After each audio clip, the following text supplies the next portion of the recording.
संविधानाचं उल्लंघन झालं असेल किंवा संविधानातल्या तरती आहे, काही प्रोव्हिजन्स आहे जिथे राष्ट्रपतीला विशेषाधिकार आहेत, त्याचं पालन झालं नसेल किंवा त्या उलट काहीतरी घडलं असेल, तर राष्ट्रपतींवर सुद्धा खटला चालू शकतो.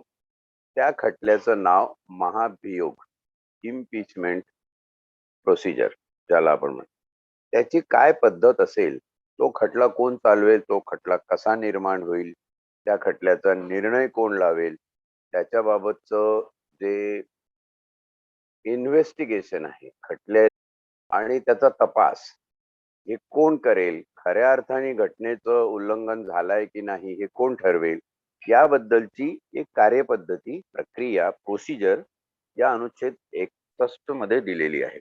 अनुच्छेद 61 चा पहिला समभाग असं म्हणतो की संविधानाच्या उल्लंघनाबद्दल राष्ट्रपतीवर महाभियोग लावायचा असेल तेव्हा त्या संबंधीचा दोषारोप, दोषसिद्धी नव्हे, दोषारोप म्हणजे chargesheet, not conviction, it is chargesheet, दोषारोप संसदेच्या कोणत्याही सभागृहाकडून करण्यात येईल. आपल्या संसदेची 2 सभागृह, लोकसभा आणि राज्यसभा यांची सदस्य संख्या ठरलेली आहे.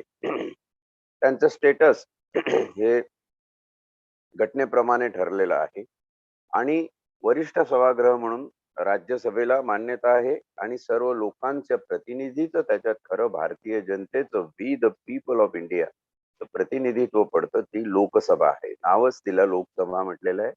लोकांची सभा, लोकांनी निवडून दिलेल्या प्रतिनिधींची सभा. आणि राज्यसभा, राज्यसभा याला वरिष्ठ दर्जा देण्यात आलेला आहे आणि लोकसभेला त्याच्या खाली दर्जा आहे. म्हणजे कुठलंही बिल पारित होत असेल किंवा कुठलाही कायदा व्हायचा असेल तर लोकसभेमध्ये ते बिल 2/3 मतांनी पास होऊन जेव्हा राज्यसभेत जातं, राज्यसभेत पास झाल्यानंतर मग राष्ट्रपतीच्या सहीला जातं आणि कायदा पारित होतो. म्हणजे दर्जा या हाऊसेसचा, या सभागृहांचा निश्चित केला आहे. आता ही 2 सभागृह आहेत हे आपण लक्षात ठेवावं. या 2 सभागृहामध्ये राष्ट्रपतीच्या महाभियोगासंबंधी एक सांगड घालून दिलेली आहे. या 2 सभागृहाच्या सभासदांपैकी कुठल्याही एका ग्रहाच्या 1/4 सदस्यांना, म्हणजे राज्यसभेच्या 1/4 किंवा लोकसभेच्या 1/4 म्हटलं तर साधारण 135-36 खासदार त्या ठिकाणी एवढी संख्या निष्पन्न होते. या लोकांनी अशा प्रकारचा आरोप केला पाहिजे. म्हणजे एक तर राज्यसभेमध्ये असा आरोप झाला पाहिजे, नाही तर लोकसभेमध्ये असा आरोप झाला पाहिजे. म्हणून अनुच्छेद 61 चा समभाग 2 असं म्हणतो, त्याच्यातला उपसमभाग 1, असा दोषारोप करण्याचा प्रस्ताव एखाद्या ठरावात अंतर्भूत करून, म्हणजे ठराव या मथळ्याखाली तो ठराव मांडण्याचा आपला उद्देश असल्याबद्दल त्या सभागृहातील एकूण सदस्य संख्येच्या किमान 1/4 सदस्यांनी स्वाक्षरी केलेली ची लेखी नोटीस दिली गेल्यानंतर तो मांडला गेला खेरीज, आणि म्हणजे ही एक कंडिशन झाली की 2 पैकी कुठल्याही एका सभागृहातल्या 1/4 सदस्य संख्येने सही करून सामूहिकरित्या असा अर्ज 14 दिवसापूर्वी करायचा. म्हणजे त्या सभागृहाचे जे अध्यक्ष असतील, सभापती असतील किंवा लोकसभा अध्यक्ष असतील, त्यांनी त्याचं परीक्षण करण्यासाठी 14 दिवसाचा कालावधी या ठिकाणी विहित केला आहे. अशी नोटीस 14 दिवसापूर्वी द्यायची आणि असा ठराव त्या सभागृहाच्या एकूण सदस्य संख्येच्या किमान 2/3 2/3 एवढ्या संख्येने बहुमताने पारित करण्यात आल्याखेरीज असा कोणताही दोषारोप केला जाणार नाही. दोषारोप म्हणजे ॲलिगेशन्स लावणे, थोडक्यात FIR नोंदवणे.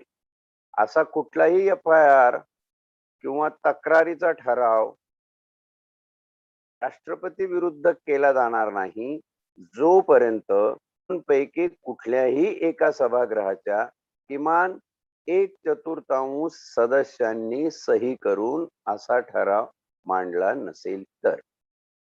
प्रोसिजर क्लिअर आहे.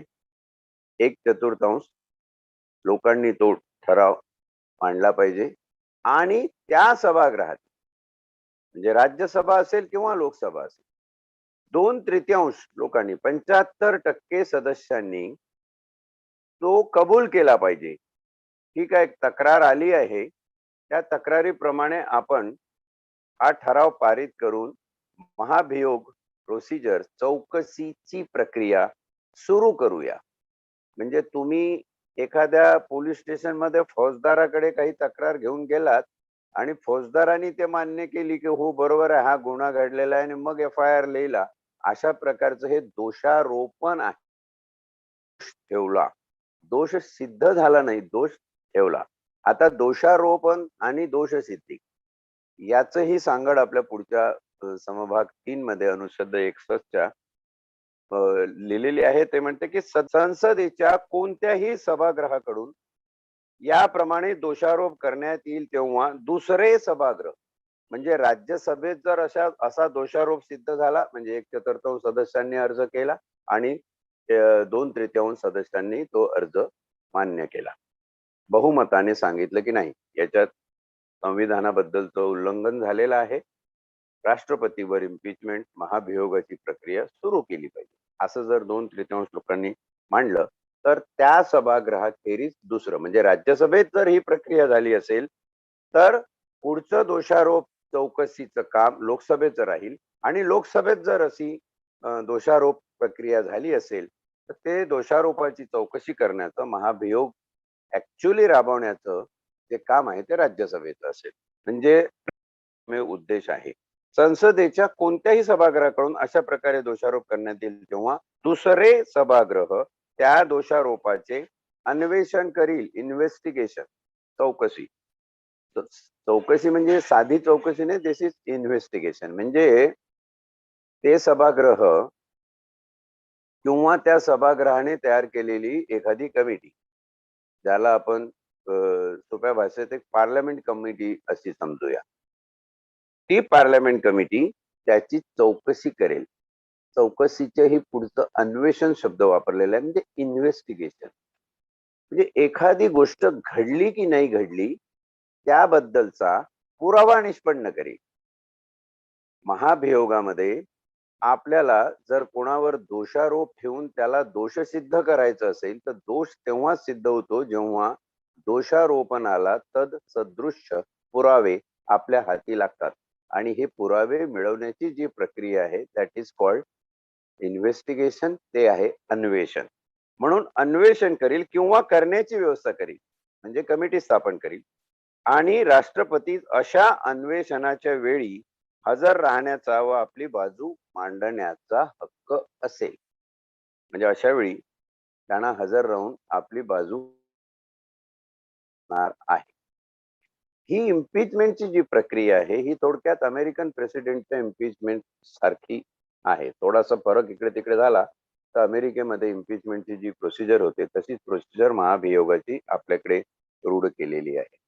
चौथा आणि शेवटचा समभाग अनुच्छेद 61 असं म्हणतो, जर अन्वेषणांती इन्व्हेस्टिगेशन कंप्लीट झाल्यावर हे लिहिलेलं नाहीये की तपासाला किती वेळ लागेल. अन्वेषणांती असा तपास समजा 5 वर्ष चालला तर त्याला काही अर्थच राहणार. तर तपासाची कालमर्यादा ही त्या सभागृहाच्या, जे सभागृह चौकशी करेल, इन्व्हेस्टिगेशन करेल किंवा अन्वेषण याचं घडवून आणेल, त्या सभागृहाच्या सदस्यांनी ठरवायची त्याची कालमर्यादा. अशा कालमर्यादेत राष्ट्रपतीच्या विरुद्ध करण्यात आलेला दोषारोप सिद्ध झाला आहे असे घोषित करणारा ठराव ज्या सभागृहाने दोषारोपणाचे अन्वेषण केले होते किंवा करण्याची व्यवस्था केली होती त्या सभागृहाच्या एकूण सदस्याच्या किमान 2/3 सदस्यांच्या बहुमताने पारित झाला तर अशा ठरावाच्या परिणामी राष्ट्रपती तो ठराव याप्रमाणे पारित झाल्याच्या दिनांकास व तेव्हापासून आपल्या पदावरून दूर केले जाईल. म्हणजे अशा प्रकारे महाभियोगाची प्रक्रिया पूर्ण होऊन राष्ट्रपतीला त्यांच्या पदावरून दूर केले जाईल. तर आपल्याकडे ही प्रक्रिया अजून तरी झाल्याची घटना नाहीये. म्हणजे आपण त्या मानाने फार सद्विवेकाने आणि चांगल्या पद्धतीने या प्रकारचं आपल्या घटनात्मक अ, तरतुदींचं भान राखून शासन प्रशासन चालवतोय असं म्हणायला हरकत नाही. पण अमेरिकेमध्ये हा मुद्दा जास्त सेन्सिटिव्ह आहे आणि तिथे इम्पीचमेंटच्या प्रोसिजर आता तुम्ही काही दिवसापूर्वी यांनी ट्रम्प साहेब जे होते याच्या आधीचे जो बायडनच्या आधीचे अध्यक्ष त्यांच्या विरुद्ध या प्रक्रियेचा बोलबाला सगळ्या जगाने ऐकला आणि त्यांनी काही घटनेच्या तत्वांचं सिद्धांतांचं उल्लंघन केलेलं आहे किंवा परराष्ट्र नीतीमध्ये काही प्रॉब्लेम त्यांच्याकडून झालेले आहे जेणेकरून अमेरिकेच्या संविधानिक तरतुदीला तडा गेलेली आहे. अशा प्रकारच्या काही दोषारोपांना त्यांना सामोरं जावं लागलं होतं. या ठिकाणी 2-3 गोष्टी महत्वाच्या आहेत. लोक हे तक्रार करणारे पाहिजे, ठराव आणणारे पाहिजे. तो ठराव 2/3 अशा संख्येने त्या सभागृहात हे तक्रारीचा ठराव आला, दोषारोपण ठराव आला, त्या सभागृहात मंजूर झाला पाहिजे. ते झाल्यानंतर त्या सभागृहाव्यतिरिक्त जे दुसरं सभागृह असेल, राज्यसभा असेल किंवा लोकसभा असेल, त्या सभागृहामध्ये त्याच्यावर चौकशी झाली पाहिजे. म्हणजे त्या सभागृहाच्या सदस्यांनी मिळून एक अन्वेषण पथक, चौकशी टीम तयार केली पाहिजे. त्या चौकशी टीमने त्याबद्दलचे पुरावे निष्पन्न केले पाहिजे आणि असे पुरावे निष्पन्न केल्यावर जर दोषारोप सिद्ध झाला म्हणजे दोषसिद्धी झाली तर असाही ठराव दोषसिद्धी झालेली आहे तो कमीत कमी त्या सभागृहाच्या म्हणजे आणि चौकशी घडवून आणली त्या सभागृहाच्या कमीत कमी 2/3 सदस्यांनी मान्य केला पाहिजे. हे झाल्यानंतर तो ज्या दिवशी मान्य होईल त्या दिवसापासून राष्ट्रपतीला आपल्या पदावर राहण्याचा अधिकार राहणार नाही. राष्ट्रपती ताबडतोब त्या पदावरून पदमुक्त होऊन त्या ठिकाणी उपराष्ट्रपतीकडे तात्पुरती सूत्र दिली जातील दुसऱ्या राष्ट्रपतीची नेमणूक होईपर्यंत. असा हा 61 अनुच्छेद आहे. या 61 अनुच्छेदामध्ये एक प्रोसिजर दिलेली आहे. सहसा आम जनतेचा या प्रोसिजरशी संबंध येत नाही. फक्त एक माहिती, स्टॅटिस्टिकल इन्फॉर्मेशन असं म्हणून दिलेलं आहे. जर समजा एखाद्या वेळी भारतामध्ये असं एखाद्या राष्ट्रपतीवर अशी वेळ आली आणि महाभियोग इम्पीचमेंट प्रोसिजर त्यांच्या विरुद्ध घ्यावी लागली तर कदाचित याच्यामध्ये अजून जास्त उत्खनन, अन्वेषण, शोध, संशोध हे होऊ शकतील. पण अजून तशी वेळ आलेली नाहीये 70-75 वर्षाच्या कारकिर्दीमध्ये. कारण राष्ट्रपतीला कुठलेही प्रमुख विशेषाधिकाराशिवाय नसल्यामुळे आणि सगळे अधिकार हे केंद्रीय मंत्रिमंडळाकडे केंद्रित झाले असल्यामुळे कदाचित हा प्रसंग झाला असेल. ती व्यवस्था अमेरिकेमध्ये नाहीये. ती प्रेसिडेन्शियल डेमोक्रेसी आहे. आपल्याकडची पीपल्स डेमोक्रेसी आहे, रिपब्लिक डेमोक्रेसी आहे. त्यामुळे हा भाग असेल. 62 मध्ये प्रोसिजर दिलेली आहे की राष्ट्रपतीचे रिक्त पद भरण्याकरता निवडणूक घेण्याची मुदत आणि निमित्तवशात रिक्त होणारे व भरण्याकरिता निवडून आलेल्या व्यक्तींचा पदावधी. राष्ट्रपतीचा पदावधी संपल्यामुळे रिक्त होणारे पद भरण्याकरता निवडणूक घ्यावयाची असेल तेव्हा तो अवधी संपण्यापूर्वी ती निवड म्हणजे राष्ट्रपतीची त्या पदाचा कालावधी संपला की दुसरा राष्ट्रपती पदभार स्वीकारेल. आपल्याकडे असं होतं की राष्ट्रपती कोण होणार आहे त्याचं नामांकन कोणाकोणाचं आहे, कोण उमेदवार आहेत, कोण बिनविरोध निवडून येणार आहे किंवा एकपेक्षा जास्त कॅन्डिडेट आहे. असं हे जी प्रक्रिया आहे ते राष्ट्रपतीची निवडणूक म्हणजे राष्ट्रपतीचा कालावधी संपण्याच्या 6 महिने अगोदर अशा प्रकारची निवडणूक घेतली जाते आणि त्याच्यातून राष्ट्रपती हे निष्पन्न होतात. त्यांचं नाव जाहीर केलं जातं. तो सहसा कालावधी 15 दिवस, 3 आठवडे किंवा मग कधी-कधी 1 महिन्याचा असतो. त्या महिना संपल्यानंतर जुने राष्ट्रपती हे पदावरून पदउतार झाले की मग नवीन राष्ट्रपती त्या पदाचा कार्यभार घेतात. म्हणजे राष्ट्रपती पदाची कालमर्यादा संपण्याच्या आधी निवडणूक प्रक्रिया होऊन येणाऱ्या राष्ट्रपतीची निवड झाली पाहिजे. दुसरा समभाग असं सांगतो अनुच्छेद 65 चा की राष्ट्रपतीचा मृत्यू झाला किंवा त्याने राजीनामा दिला किंवा त्याच पदावरून दूर केले गेले इत्यादी कारणांमुळे किंवा अन्यथा रिक्त होणारे त्याचे पद भरण्याकरिता ते पद रिक्त झाल्याच्या दिनांकानंतर शक्य तितक्या लवकर आणि कोणत्याही परिस्थितीत त्या दिनांकापासून 6 महिन्याच्या आत निवडणुका घेण्यात येईल आणि रिक्त पद भरण्याकरता निवडून आलेली व्यक्ती अनुच्छेद 56च्या तरतुदीच्या अधीन राहून आपले पदग्रहण केल्याच्या दिनांकापासून 5 वर्षाच्या पूर्ण अवधीपर्यंत पद धारण करण्यास हक्कदार राहील. या ठिकाणी म्हटलेलं आहे की अकस्मित असं राष्ट्रपतींचं पद रिक्त झालं म्हणजे मृत्यूमुळे किंवा त्यांनी सडनली राजीनामा दिला असेल त्यामुळे किंवा त्यांना पदावरून दूर करण्यात आलं असेल इम्पिचमेंट झाल्यामुळे महाभियोग त्यांच्या विरुद्ध चालवला गेल्यामुळे जर ते रिक्त झालं असेल तर अशा रिक्त झालेल्या पदाच्या तारखेनंतर त्या दिनांकानंतर शक्य तितक्या लवकर असा शब्दप्रयोग केला. इथं कालमर्यादा निश्चित केली नाहीये. शक्य तितक्या लवकर कोणत्याही परिस्थितीत त्या दिनांकापासून 6 महिन्याच्या आत म्हणजे कालमर्यादा नसली तरी ती 6 महिन्याची किमान कार्यमर्यादा ठेवलेली आहे. त्याच्या पुढे आपल्याला ती कालमर्यादा नेता येणार नाही. 6 महिन्याच्या आत निवडणूक घेण्यात येईल व रिक्त पद भरण्यासाठी निवडून आलेली व्यक्ती अनुच्छेद 56च्या तरतुदीनुसार अनुच्छेद 56 मध्ये आपण बघितलं की राष्ट्रपतीच्या पदावधीची माहिती याच्यात दिलेली आहे की राष्ट्रपतीच्या दिनांकास आपले पद ग्रहण करेल त्यापासून 5 वर्ष कालावधीपर्यंत ते पद त्यांच्याकडे धारण केलेलं असेल. राष्ट्रपती उपराष्ट्रपती संबोधून आपल्या पदाचा सहीनिशी लेखी राजीनामा देऊ शकेल. म्हणजे ही जी प्रक्रिया 56 मध्ये राष्ट्रपतीच्या कालावधी त्याच्या पदाचा अवधी पदावधीसाठी निहित केलेली आहे त्या तरतुदीच्या अधीन राहून आपले पद ग्रहण केल्याच्या दिनांकापासून 5 वर्षाचा कालावधी पूर्ण करेल तसा त्यांना हक्क असेल असं घटनेचं अनुच्छेद 62 सांगते आहे. ही सुद्धा एक प्रोसिजर आहे. भाग 5 संघराज्य या प्रकरणामध्ये आपण पुढचा अनुच्छेद जो बघतो तो उपराष्ट्रपती बद्दलची तरतूद आहे. 63वा अनुच्छेद सांगतो की भारताचा एक उपराष्ट्रपती असेल. राष्ट्रपतीला 2 उपराष्ट्रपती असू शकणार नाही. 64वा अनुच्छेद म्हणतो उपराष्ट्रपती राज्यसभेचा पदसिद्ध सभापती असेल. उपराष्ट्रपती हा राज्यसभेचा पदसिद्ध सभापती असेल व तो कोणतेही अन्य लाभपद धारण करणार नाही. एक्स ऑफिसिओ प्रेसिडेंट ज्याला म्हटलं जातं असा उपराष्ट्रपती हा राज्यसभेचा म्हणजे भारताच्या सभागृहाचा अध्यक्ष असेल. पदसिद्ध सभापती म्हणजे एक्स ऑफिसिओ प्रेसिडेंट असेल व तो कोणतेही अन्य लाभपद धारण करणार नाही. परंतु असे की उपराष्ट्रपती जेव्हा अनुच्छेद 65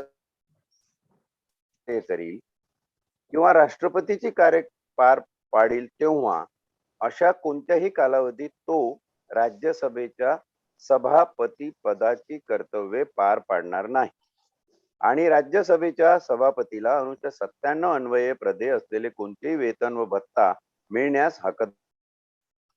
उपराष्ट्रपती जेव्हा राज्यसभेचा सभापती असतो तेव्हा त्यांना काही विशेष वेतन भत्ते हे अनुच्छेद 97 मध्ये आपण बघणार आहोत. असा उपराष्ट्रपती जर राष्ट्रपतीची कर्तव्य पार पाडत असेल तर ते भत्ते त्यास राज्यसभेचे लागू पडणार नाही. आणि उपराष्ट्रपती जर काही कारणास्तव 65 मध्ये सांगितल्यानुसार जर राष्ट्रपतीचं कार्यभार पद सांभाळत असेल त्याच्याकडे चार्ज दिला गेला असेल राष्ट्रपती पदाचा अशा वेळी तो राज्यसभेचा पदसिद्ध सभापती असणार नाही. एक्स ऑफिसिओ चेअरमॅन राज्यसभेचा असणार नाही. अशा वेळी एक प्रश्न निर्माण होतो युपीएससी मध्ये असा प्रश्न विचारला जाऊ शकतो की अशा वेळी मग राज्यसभेचा सभापती कोण असेल. तर राज्यसभेच्या सभापतीची निवडणूक जो ज्येष्ठ सदस्य अनेक लोकांच्या सांगण्याने 2/3 लोकांच्या राज्यसभेतल्या मताप्रमाणे ठरवला जाईल आणि तो सभापतीची चेअर सांभाळेल. उपराष्ट्रपती जेव्हा राष्ट्रपती होतो तेव्हा त्याला या पदातून आपोआप मुक्त केलं जातं त्याचप्रमाणे त्याला मिळणारे भत्ते आणि वित्त उपलब्धी, वेतन जे काही असेल त्याला उपराष्ट्रपतीचे चालू राहतात. प्लस ते वाढीव झाल्यानंतर राष्ट्रपतीचे जे आहेत ते सर्व भत्ते आणि वेतन उपलब्धी त्यांना मिळत असतात. परंतु राज्यसभेचा सभापतीचे जे वेतन भत्ते आहे ते त्यांना त्या कालावधीमध्ये मिळत नाही. पुढचा अनुच्छेद 65 सांगतो की राष्ट्रपतीचे पद निमित्तवश इन द इव्हेंट ऑफ, म्हणजे काही निमित्त घडलं आणि राष्ट्रपतीचं पद रिक्त झालं, अशा घटनेमध्ये, असे इव्हेंच्युअलिटीमध्ये राष्ट्रपतीचे पद निमित्त वशात रिक्त होईल त्या त्या प्रसंगी उपराष्ट्रपतीने राष्ट्रपती म्हणून कार्य करणे अथवा राष्ट्रपतीच्या अनुपस्थितीत त्यांची कार्य पार पाडणे. समभाग 3 आहे. पहिला समभाग असं म्हणतो की राष्ट्रपतीचा मृत्यू झाला, त्याने राजीनामा दिला किंवा त्यास पदावरून दूर केले गेले या कारणामुळे किंवा अन्यथा त्याचे पद केव्हाही रिक्त झाल्यास असे रिक्त पद भरण्याबाबत या प्रकरणात असलेल्या तरतुदीनुसार निवडून आलेला नवीन राष्ट्रपती आपले पद ग्रहण करील त्या दिनांकापर्यंत उपराष्ट्रपती हा राष्ट्रपती म्हणून कार्य करेल. जोपर्यंत राष्ट्रपतीची परत नेमणूक त्या पदावर होत नाही किंवा दुसरा राष्ट्रपती तिथे नेमला जात नाही तोपर्यंत उपराष्ट्रपती हा देशाचा राष्ट्रपती म्हणून संबोधला जाईल. दुसरा समभाग असं म्हणतो की जेव्हा अनुपस्थिती, आजार किंवा अन्य कोणतेही कारण यामुळे राष्ट्रपती आपले कार्य पार पाडण्यास असमर्थ असेल तेव्हा राष्ट्रपती आपला कार्यभार पुन्हा हाती घेईल त्या दिनांकापर्यंत उपराष्ट्रपती हा राष्ट्रपतीची कार्य पार पाडेल. तिसरा समभाग, उपराष्ट्रपती ज्यावेळी अशा प्रकारे राष्ट्रपती म्हणून कार्य करीत असेल, उपराष्ट्रपती अशा प्रकारे ज्यावेळी राष्ट्रपती म्हणून कार्य करीत असेल किंवा त्याचे कार्य पार पाडत असेल त्या अवधीत व त्या अवधीच्या संबंधात त्यास राष्ट्रपतीचे सर्व अधिकार उन्मुक्ती संसद कायद्याद्वारे निर्धारित करील अशा वित्तलब्धी, भत्ते व विशेष अधिकार यांना आणि जोपर्यंत त्या संबंधात याप्रमाणे तरतूद करण्यात येत नाही तोपर्यंत दुसऱ्या अनुसूचित विनिर्दिष्टित केल्याप्रमाणे वित्तलब्धी, भत्ते व विशेष अधिकार यांना तो हकदार असेल. म्हणजे उपराष्ट्रपती आणि राष्ट्रपतीला काही उन्मुक्ती, ज्याला इम्युनिटीज आपण म्हणतो, काही विशेष अधिकार, काही संरक्षण कायद्यामध्ये जे प्रदान केलेलं आहे, राष्ट्रपतीच्या उन्मुक्ती, इम्युनिटीज या राष्ट्रपतीच्या इम्युनिटीज पेक्षा कमी आहेत. राष्ट्रपतीला आपण जास्त विशेष अधिकार दिलेले आहे. ते सर्व विशेष अधिकार केवळ तो उपराष्ट्रपती आहे आणि राष्ट्रपतीचा पदभार घेतो म्हणून दिले जाणार नाही असं होऊ नये, असं होणार नाही. तर उपराष्ट्रपती जेव्हा राष्ट्रपतीचं कर्तव्य पार पाडेल तेव्हा त्या कालावधीपुरते त्या पदाचे, राष्ट्रपतीच्या पदाचे सर्व विशेष अधिकार, सर्व उन्मुक्ती यांना ते हकदार राहतील. असा 65वा अनुच्छेद या ठिकाणी आपल्याला सांगतो. मला वाटतं याची निवडणूक जी आहे ती पण आता 66 मध्ये सांगितली आहे. त्या 66 मध्ये उपराष्ट्रपतीची निवडणूक कशी होईल याच्याबद्दलचा प्रक्रियेचा उल्लेख आपल्याला बघायला मिळतो. सिमिलर प्रक्रिया आहे राष्ट्रपती जी आहे ती उपराष्ट्रपतीच्या निवडणुकीच्या संदर्भात वापरण्यात आलेली आहे. आता इथे आपण राष्ट्रपती आणि उपराष्ट्रपती यांना महामहिम का म्हणतात? महामहिम हा एक आदरात्मक केलेला उल्लेख आहे. सन्माननीय म्हणतो आपण, आदरणीय म्हणतो, सर्वश्री म्हणतो. असं हे जे काही शब्द आहेत हे आपलं साहित्यिक अलंकारिक कौतुक आहे त्या पदाचं आणि एक श्रेष्ठत्व त्याच्यातून जाहीर होतं. हिज एक्सलन्सी वगैरे असं त्यावेळी म्हणायचे जे प्रघात होते. हिज किंगशिप, हर क्वीनशिप असं जे काही आपण बोलायचो त्या ह्याच्याप्रमाणे लॉर्डशिप. अजून त्यात अनेक लोक याच्यावरही ऑब्जेक्शन घेतात की हायकोर्टाचे जे जजेस आहेत आणि त्यांना आपण लॉर्ड्स का म्हणतो, सोडले पाहिजे. मध्यंतरी यांनी पण एक सिस्टीम सांगितली तुमच्या चीफ जस्टिस रमन्ना साहेबांनी. ते म्हणाले की भारतीय न्याय पद्धती विकसित झाली नाही कारण ही ब्रिटिशांची न्याय पद्धती आपण अंगीकारली आहे वगैरे. थोडक्यात भाग असा आहे की कुठल्याही एखाद्या पदाला त्याची गरिमा वाढवायची असेल, त्याचा दर्जा आपल्याला श्रेष्ठतम समजून घ्यायचा असेल तर महामहिम उपयोग केला जातो तो या घटनेमध्ये नाही आहे. आपण जेव्हा एखाद्याला महामहिम पदाचा आदर सन्मान राखतो असं त्या शब्दातून आपण प्रतीत करतो. आदरणीय, सन्माननीय असे जे शब्द आपण लावतो, मुख्यमंत्री, गृहमंत्री, सन्माननीय गृहमंत्री, सन्माननीय मुख्यमंत्री. आता माणूस कुठला जरी असला तरी त्या पदाची गरिमा म्हणून आपल्याला त्याला सन्माननीय या शब्दानं संबोधणं म्हणजे त्या पदाचा आदरभाव आपल्याकडून व्यक्त करणं. अशा प्रकारचा हा संदर्भ आहे. घटनेमध्ये असं कुठेही म्हटलेलं नाही. उपराष्ट्रपती असेल, उपराष्ट्रपती करेल असा एकेरी उल्लेख तुम्हाला घटनेमध्ये सांगतो, कारण घटना ही सर्वात श्रेष्ठ आहे. उपराष्ट्रपतीची निवडणूक अनुच्छेद 66 मध्ये समभाग 1 असं म्हणतो की उपराष्ट्रपती प्रमाणशीर प्रतिनिधित्व पद्धतीनुसार एकल संक्रमणीय मताद्वारे सिंगल ट्रान्सफरेबल वोट, आपलं वोट दुसऱ्याला ट्रान्सफर करता येऊ शकतं, सिंगल ट्रान्सफरेबल वोट या पद्धतीने संसदेच्या दोन्ही सभागृहाचे सदस्य मिळून बनलेल्या निर्वाचक गण कॉलेज ऑफ इलेक्टोरेट, जे आपण राष्ट्रपतीच्या निवडणुकीच्या वेळी राष्ट्रपतीची निवडणूक कशी होते त्यावेळी अनुच्छेद 55 मध्ये बघितलेलं आहे. निर्वाचक गण यांच्या सदस्याकडून निवडला जाईल आणि अशा निवडणुकीत मतदान गुप्त मतदान पद्धतीने होईल. अशा निवडणुकीत जो बहुमताला प्राप्त झाला असेल त्या प्रकारे निवडणूक कंडक्ट केली जाईल. म्हणजे राष्ट्रपतीची आणि उपराष्ट्रपतीची निवडणूक एकाच प्रक्रियेने एकाच पद्धतीने होईल. त्याच्यामध्ये महत्वाचं आहे निर्वाचक गण. निर्वाचक गण कॉलेज पद्धतीनं तयार होतं तेच कॉलेज ऑफ इलेक्टोरेट राष्ट्रपतीच्या निवडणुकीनंतर उपराष्ट्रपतीची निवडणूक घेतं. सहसा उपराष्ट्रपती आणि राष्ट्रपती यांच्या कालावधीमध्ये जर आपण विचार केला तर 6 महिन्याचा, 8-9 जास्ती असतं, 10 महिन्याचा, वर्षाचा तर आजपर्यंत नाही दिसला, पण फरक राहत नाही. यांचा कालावधी सहसा जवळपास असतो. म्हणजे एकदा एक निर्वाचक गण गठीत झाला संसदेमध्ये की तो निर्वाचक गण that college of electorate can elect both of them, राष्ट्रपती आणि उपराष्ट्रपती सुद्धा.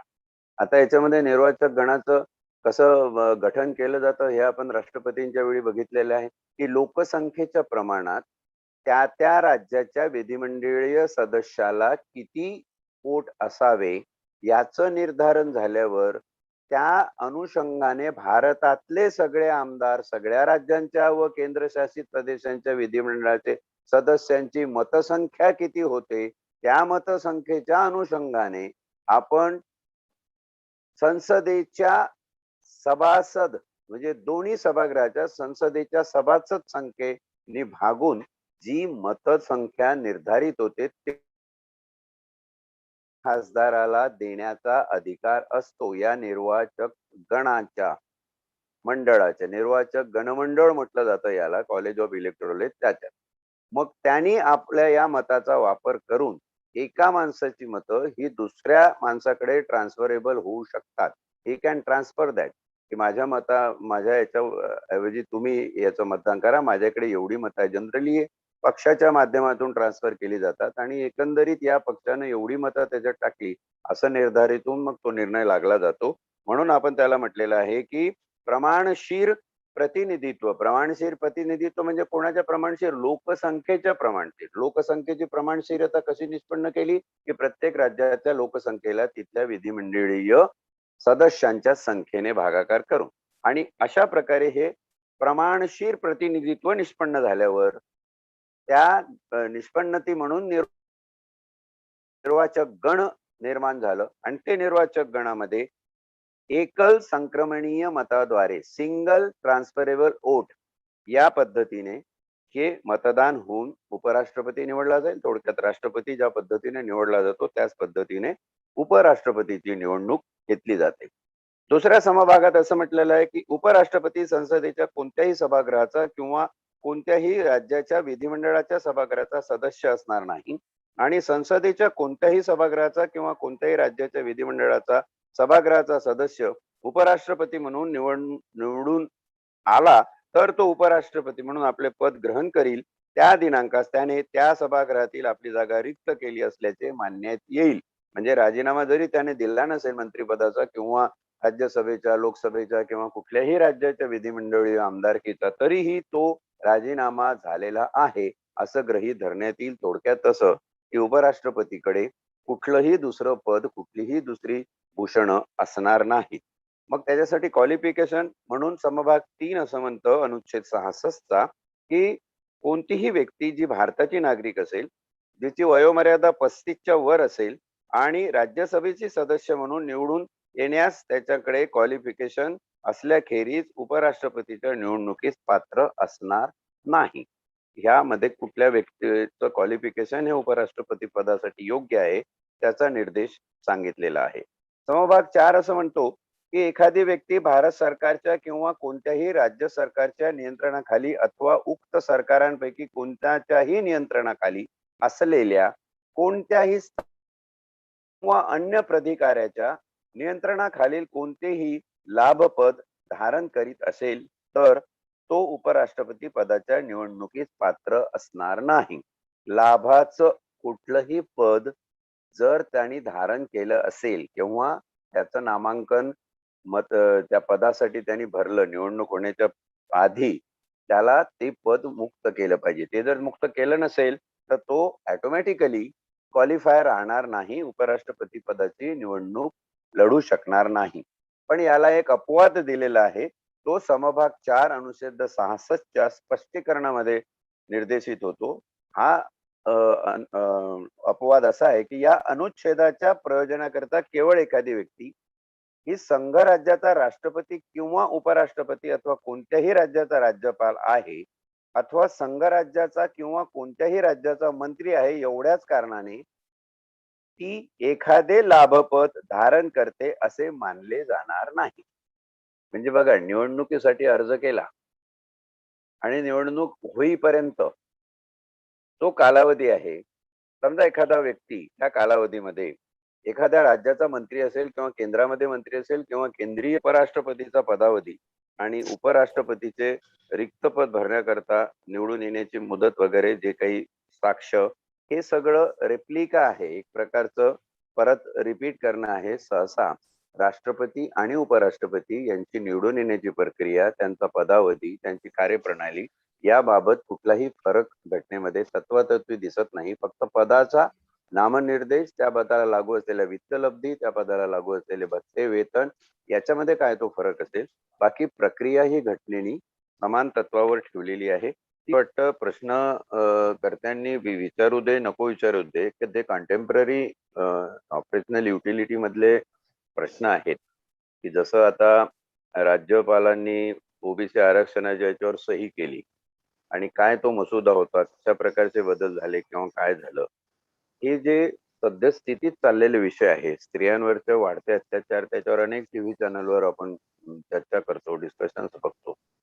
तर असे रोजचे एखाद दुसरा प्रश्न आपण हेच चालूया, जरी विचारला नाही तरी आपण सद्य परिस्थितीला धरून एखादा प्रश्न घेऊया, त्याचं विवेचन आणि त्यानंतर मग घटनेचा त्याबद्दलचा उहापोह आणि घटनेमधून त्याच्यावर काय उत्तर आपल्याला शोधल्या जाऊ शकतं त्याचा आपण चर्चात्मक विचार करूया, ते जेणेकरून हे पारायण जे आहे ते थोडंसं रोचक होईल, संबंधित होईल आणि लोक याच्याबरोबर जुडली जातील. कारण या स्टॅटिस्टिकल इन्फॉर्मेशनचा उपयोग विद्यार्थी किंवा एखादा अभ्यासक असेल त्याला होऊ शकेल, परंतु इतर लोकांना घटना ही ज्या पारायण पद्धतीने पोहोचली पाहिजे तसं होण्यासाठी मला वाटतं आपण जे वर्तमान समांतर प्रश्न आहेत ते प्रश्न या अनुषंगाने चर्चेला घेत जाऊया. धन्यवाद.